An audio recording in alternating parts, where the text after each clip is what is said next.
Now, you struggle with infertility. You mentioned that a little bit. You had PCOS. PCOS. Yeah. How did the Lord essentially heal you from that? Because now you have children. Mm-hmm. Can you tell us a little bit about that? Yeah, so I have always known, I've always known that God was going to make me a mother because I was always the one with kids, someone else's kids. I just loved kids. And so I knew I was going to have my own, but when I was 15 and I was diagnosed with the PCOS, it was like, oh, you might have kids. We can't guarantee that you will, but it might happen, it might not. Basically, this whole time being on birth control, and then, we're married now and we want kids. I didn't get pregnant right away.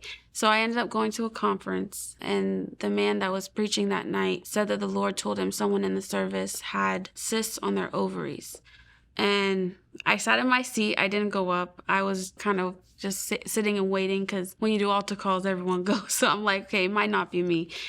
I sat there, and then everyone that I was with was like, Shannon, he's talking about you. And I'm like, what? So I go, I look, there's no one else going up. And he's like, I know the Lord has told me someone in here is dealing with cysts on their ovaries. And so I got up, I went up, they laid hands on me, and I felt like physical fire on my ovaries, where my ovaries are.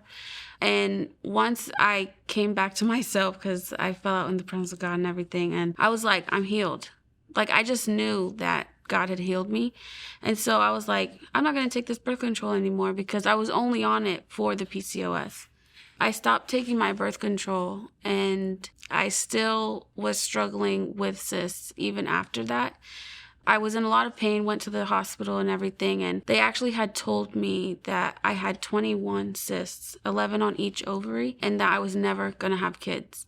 And so that was the moment discouragement was like, boom, and I was like, God, you were supposed to heal me, I was really upset. And one of my friends just kept encouraging me. She would always bring me pregnancy tests after pregnancy tests. And I was just like, no. And I went to the hospital, that happened. And then literally 2 weeks later, I took one of the tests. It was honestly Holy Spirit, because still to this day, I'm like, maybe I just did it as a joke. But I really realized that it was Holy Spirit. I had one test left. This was a year later. And sat in my drawer for the whole year. And I ended up taking it, and it came back positive really fast. And I was like, no way, no. And I still didn't believe it. And so I went to the store, bought literally 10 tests, took every single one, and they came back positive. And then I was like, no, God, you said you would do it, but I didn't know it was going to happen like kind of that quick, even though a year's not that quick.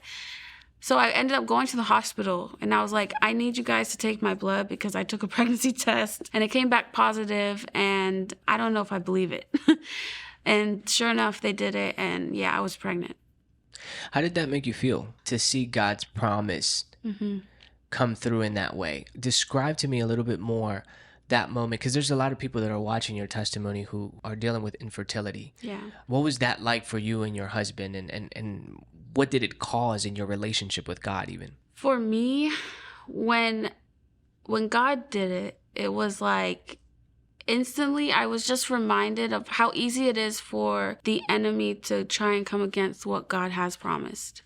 Because it was a whole year, but I still dealt with the cysts, and I still had the thoughts of I'm not healed. But it's like, if God said it, or God, he literally called me out in a service, then it's done, It's just a matter of his timing, not our timing. And when I got pregnant, it was literally God, because I didn't have insurance or anything, but everything that we had to pay out of pocket for every appointment. But God came through every single time, and we never went without. Like, we never struggled paying. And then after I had the baby, we actually got all the money we did pay back. I was in awe. How did that happen? How did it happen? Yeah. So for ultrasounds, it was about $350 an ultrasound. And you have to get quite a few while you're pregnant. And they kept telling me I was carrying big. I had a very easy pregnancy, but no problems, nothing. But they kept telling me I was carrying big, so they kept wanting me to get more ultrasounds. So we spent, in total, it was actually $4,000 I think it was like 4,200 something, just on ultrasounds, medication, blood work. And after I had the baby, I got approved for something in the hospital. Still, I don't know what exactly it was, so it's only God. But they approved me for it, and we got a check in the mail return for 4,200 something from all of what we paid while I was pregnant. And now you even have a second child.